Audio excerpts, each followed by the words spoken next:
3장 23절부터 38절까지 예수 그리스도의 계보에 관한 강의를 시작하겠습니다.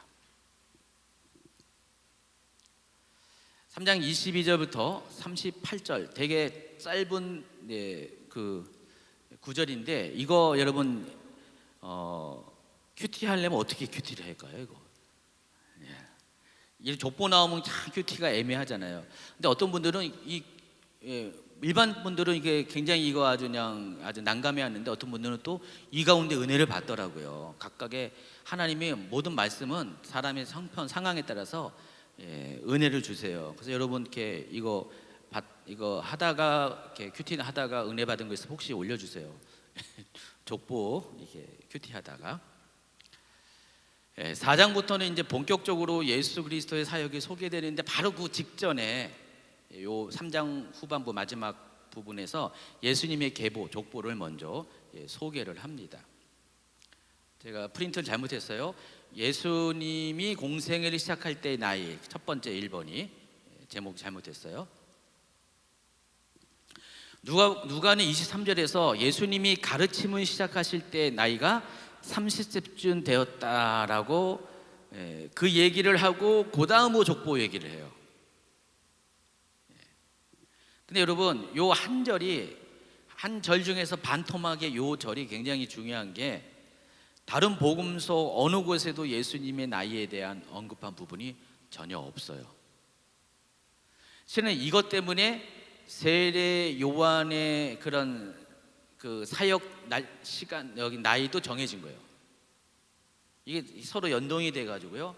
또 이것 세례 요한이 또 사역을 시작하는 티베리우스 제2 15년째라는 그 구절 때문에, 이 두 구절 때문에 예수님의 또 사역이 언제 또 시작됐는지도 알 수가 있고요. 서로 연관돼 가지고 서로 파생되는 정보를 주고받고 하는 중요한 힌트가 되는 구절들이란 것입니다. 다른 복음서에는 이런 것이 내용이 없어요. 근데 누가복음에만 이런 아주 요긴한 자료들이, 힌트들이 있다라는 것입니다. 그래서 이 구절 때문에 예수님이 공생애를 시작한 나이가 몇 살인지를 알고, 그걸 통해서 세례 요한과 연관시켜서 그런 몇 년 정도에 예수님이 공생애를 시작했다는 정보까지 확장돼서 알 수가 있었다는 것입니다. 자, 성경에서 30세라는 나이는 굉장히 중요한 의미를 가지고 있습니다.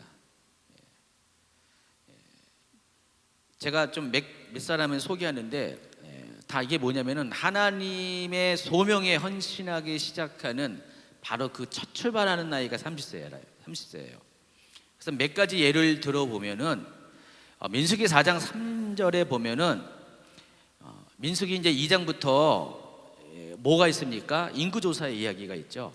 그러니까 일반 백성의 인구조사가 끝난 다음에 4장으로 오면은 또 뭐에 대한 인구조사냐면 레인에 대한 인구조사, 제사장들에 대한 인구조사가 쭉 나오는데, 여기에 보면은 인구조사할 때, 이 제사장들의 인구조사할 때 나이가 정해져 있어요. 30세부터 50세.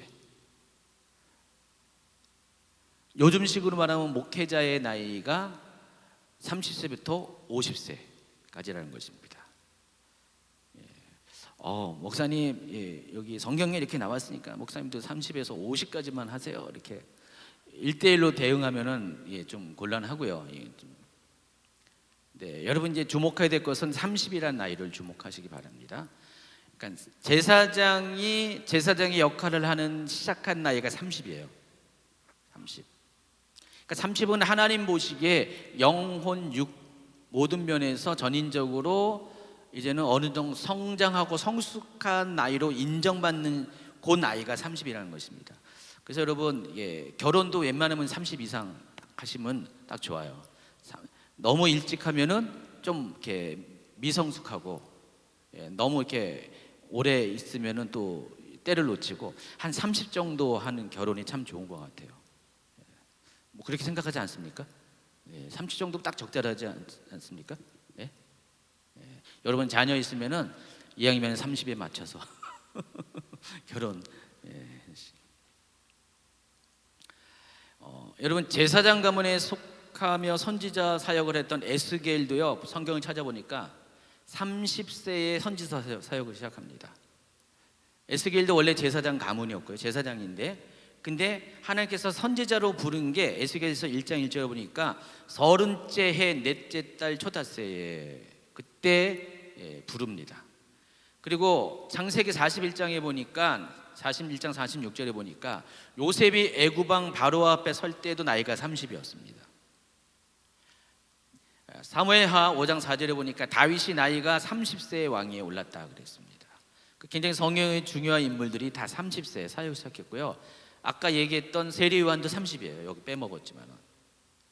그리고 성경과는 좀 성경 외의 이야기지만은 당시에 예수님 당시 사내들인 회원이 자격도 30이 돼야지 그러니까 이런 식으로 하면 국회의원에 될 수가 있었다는 것입니다. 그러니까 유대사회에서 30은 상당히 중요한 나이라는 사실을 알 수 있습니다. 자, 그런데 하나님께서 예수님 또한 그 30세에 맞춰서, 세례 요한 또한 30세에 맞춰서 사역을 시작하게 하셨어요. 뭐 20세에 사역을 시작할 수도 있고 40세에 사역을 시작할 수도 있는데 하나님은 일반적으로 유대인들에게 일반화된 가장 사역에 하나님의 일을 하는 사람이 가장 적절한 나이인 30세에 맞춰서 예수님과 요한도 사역을 시작하게 했다라는 사실을 아시기 바랍니다. 다른 복음서는 이런 얘기가 없어요. 근데 누가복음에만 이 이야기가 있어요. 또 이제 본격적으로 예수님의 계보에 대해서, 족보에 대해서 이야기합니다. 복음서에는 마태복음 1장 또 누가복음 3장 두 곳에 걸쳐서 예수님의 계보가 소개되어 있습니다. 아예 마태복음은 아예 1장부터 예수님의 계보가 이제 여러분 잘 알고 있는 낳고 그 42명의 예수님의 계보 그 족보의 인물들을 소개를 하고 있습니다. 자, 그런데 마태복음과 누가복음의 족보가 달라요.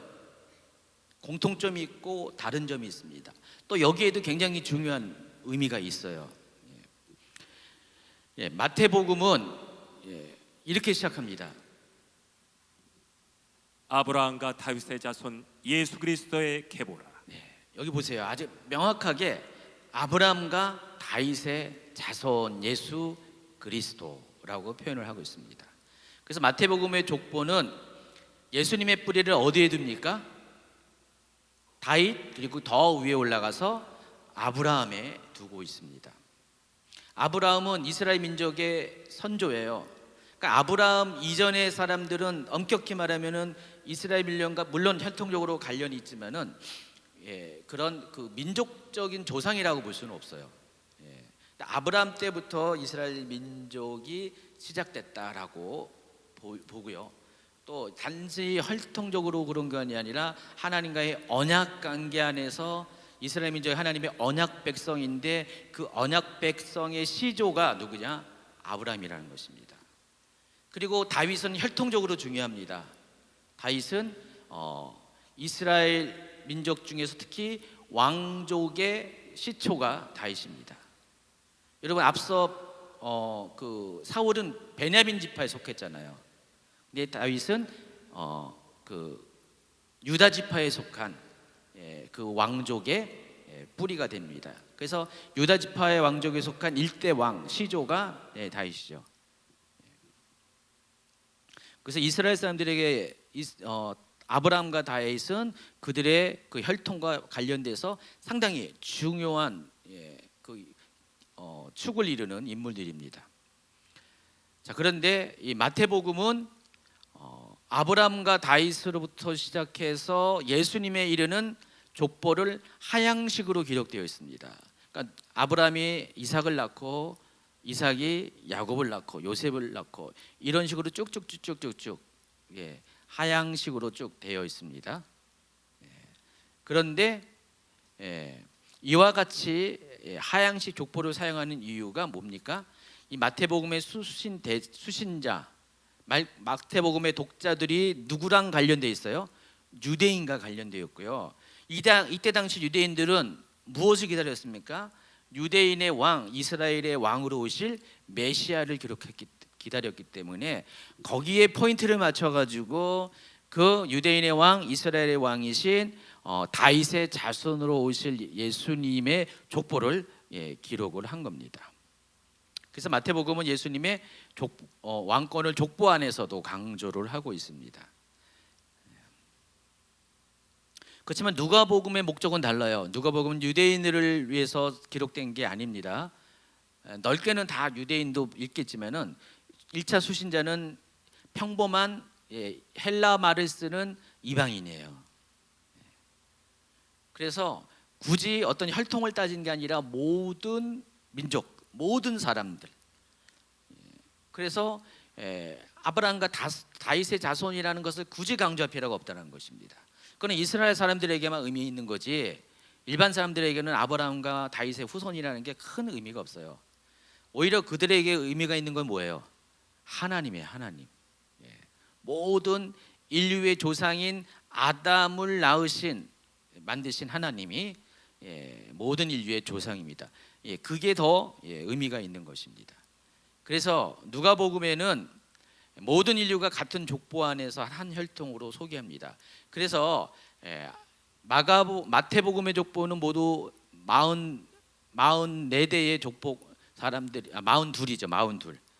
14대씩 3번 있으니까 42번에 42대의 족보가 나오고 누가복음에는 77명의 인물들이 족보 안에 발견이 됩니다. 그래서 여러분 표를 보시면은요, 넘버링을 쫙 했잖아요. 이렇게 하나님부터 예수님까지가 77대예요. 거슬러 올라가면은요, 77대 이렇게 됩니다.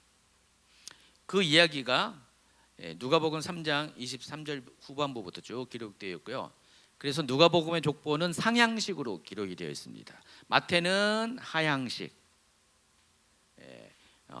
누가복음은 예수님부터 위로, 예수님의 위는 누구요? 위는 누구요? 이런 식으로 위로 가지고 맨 끝에 거슬러 올라가면 누구라고요? 하나님이라는 것입니다. 자, 그런데 마태복음과 누가복음의 족보를 비교함에 있어서 특히 주의할 점이 한 가지가 있습니다. 마태복음은 예수님의 법적 아버지 요셉의 혈통을 따라서 북의 계통의 족보가 기록이 되어 있습니다. 이건 당시의 유대 사회의 일반적인 방식이에요. 유대는 뭐 지금은 이제 거의 모계 사회가 돼버렸지만은 옛날에는 다 북의 사회였어요. 뭐 대부분의 국가들이 그렇잖아요. 우리나라도 옛날에 다 북의 사회잖아요. 어느 아버지의 아들이 중요한 거지 어느 어머니는 이름도 없어요. 그냥 무슨 성만 있잖아요. 근데 이와 달리 누가복음은요, 족보가 모계 혈통으로 되어 있어요. 마리아 가계의 족보를 따라서 기록했어요. 아주 중요한 차이점이에요. 여러분 꼭 기억하세요. 마태복음은 하향식으로 족보가 기록되어 있고 북의 혈통의 족보가 기록되어 있는 반면에 누가복음은 상향식이고 또 모계 혈통으로 족보가 이렇게 기록이 되어 있다는 것은 여러분 꼭 기억하셔야 됩니다. 그런데 중요한 것은요, 요셉의 가문과 마리아의 가문 모두가 동일하게 또 다윗과 아브라함의 후손이라는 것은 또 공유합니다. 이해하시겠어요? 근데 다윗까지는 그 공통점이 있는데 다윗 다음 때부터는 교포가 달라지는 거예요. 그래서 여러분 무슨 어디 전주시 분들은 그 세종대왕의 아니죠, 태종의 아들, 그러니까 세종대왕의 형제들로부터 무슨 파가, 이 장로님 무슨 파라고요? 효령대군파. 효령대군파래요. 세종은 충녕대군이었죠. 충녕대군파. 또 무슨 또 양녕대군파. 그러니까 그게 굵직굵직한 그 전주시의 그 족보에 쓰이는 파죠. 그렇죠? 그런데 거기서 왕족은 누구예요? 충녕대군파잖아요. 세종대왕. 그러면은 이강석 장로님은 왕족이 아니잖아요. 여기 물론 그 효령대군의 아버지는 왕이었지만은 거기서 끝난 거잖아요. 거기서 끝난 건데 쭉 내려온 거는 이제 진짜로 내려오는 거는 저 고종 순종까지 쭉 내려오는 거잖아요. 마치 그와 같은 계보를 가진 게 마태복음에 있는 그 계보예요. 그렇다면은 그 이간성로님의 효령대군파는 어디에 있냐? 바로 요 누가복음에 있는 그 마리아의 계보가 그렇게 있습니다. 세종대왕이 효령대군보다 동생이잖아요. 셋째 아들이죠. 셋째 아들인데 왕이 됐어요. 그리고 계속해서 그 아들들이 왕이 됐잖아요. 근데 다윗 때도 다윗에게 아들이 굉장히 많았잖아요. 확인된 것마다 10명이 넘어가는데 이 다윗의 아들 중에서 솔로몬도 있지만 그 형이 누구이냐면 형 중에 하나가 나단이 있습니다. 나단. 그래서 다윗까지는 똑같은데 그 다윗의 아들 솔로몬으로부터 흘러가는 그 하향되는 그 계보가 바로 여기 왕족의 후손, 세종대왕의 후손처럼 되고 또 솔로몬과 형제인 나단에부터 흘러가는 그 계보가 족보가 바로 저 호령대군파와 똑같은 그런 방식이에요. 이해하시겠죠? 이렇게 하면 충분히 이해하죠. 지금 마태복음의 족보는 요셉의 족보는 예수님의 법적 아버지인 요셉의 족보는 세종대왕 여기 충녕대군파 족보 그리고 모계 혈통을 따라서 마리아의 족보는 효령대군파 족보예요. 이해하시겠죠? 요 차이가 있습니다. 그런데 이 족보가 만나는 지점이 있어요. 어디에 지점? 그러니까 맨 처음에 시작이 다윗이라면은요, 이렇게 다르게 흘러가다가 어디에서 만나면은 요셉에서 또 만나요. 그리고 요셉이 여러분 알고 있는 그 요셉, 예수님의 법적인 아버지 요셉, 그 요셉에서 딱 만나가지고 요셉에서 예수님이 출생하는 겁니다. 그래서 여러분 이 족보를 잘 보시면은 근데 그 요셉의 앞전에 마태복음에서는 요셉의 아버지가 야곱이라고 나와 있어요. 여기 창세기에 나와 있는 그 요셉과 야곱이 아니라 지금 훨씬 후대에 그러니까 조상들의 이름을 그대로 따와서 이제 자손들이 짓잖아요. 예수님 당시에 야곱이 요셉을 낳는 거예요. 그런데 누가복음에서는 그 요셉을 누가 낳았다 그러냐면 헬리가 낳았다 그랬어요. 이게 뭔 말이에요? 같은 요셉을 요셉이 아버지가 둘이라는 뜻인가요? 여러분 여기서 이게 잘 이해하셔야 돼요. 이게 또 하나의 이 족보를 푸는 키 중에 하나인데 야곱과 요셉의 마태복음의 족보는 문제가 없어요.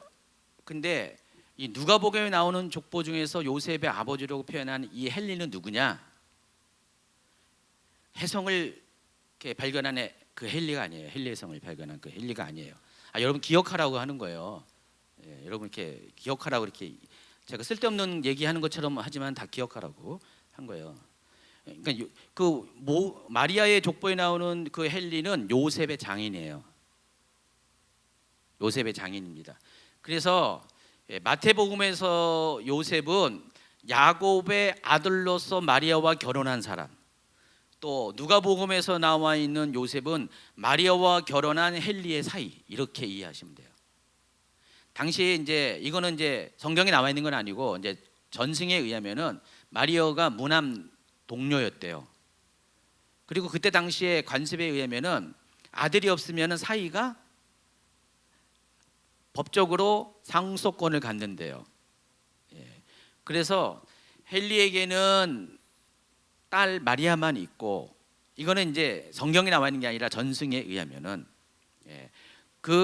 마리아의 남편인 요셉이 그래서 이 족보의 혈통을 계보를 이어받은 거예요. 결국은 지금 요셉이라는 한 사람을 통해서 족보가 두 갈래로 쭉 나눠져 가지고 다윗 때 다시 합쳐지잖아요. 그리고 쭉 올라가서 아브라함으로 올라가는 거잖아요. 거꾸로 얘기하면 다윗 때 거기서부터 족보가 솔로몬과 나단으로 나눠져 가지고 쭉 흘러내리다가 요셉 때 다시 합쳐지는 거예요. 그리고 거기서 예수님이 출생하는 거예요. 이해하시겠습니까? 이해하세요? 예, 이해하면 이해하신다고 얘기하셔야지 제가 쓸데없는 얘기를 안 한다고요. 계속 이해 못하면 제가 또 설명을 해야 돼요. 예. 또 다른 그 연구자들은 누가복음 3장 23절에 요셉을 마리아의 아버지로 얘기하는 분도 있고 이거는 해석은 여러 가지 다르지만은 그래서 마리아의 남편과 아버지의 이름이 동명이인이다 이렇게 푸는 사람도 있는데 이거보다는 좀 아까 얘기한 그게 맞을 확률이 더 큽니다.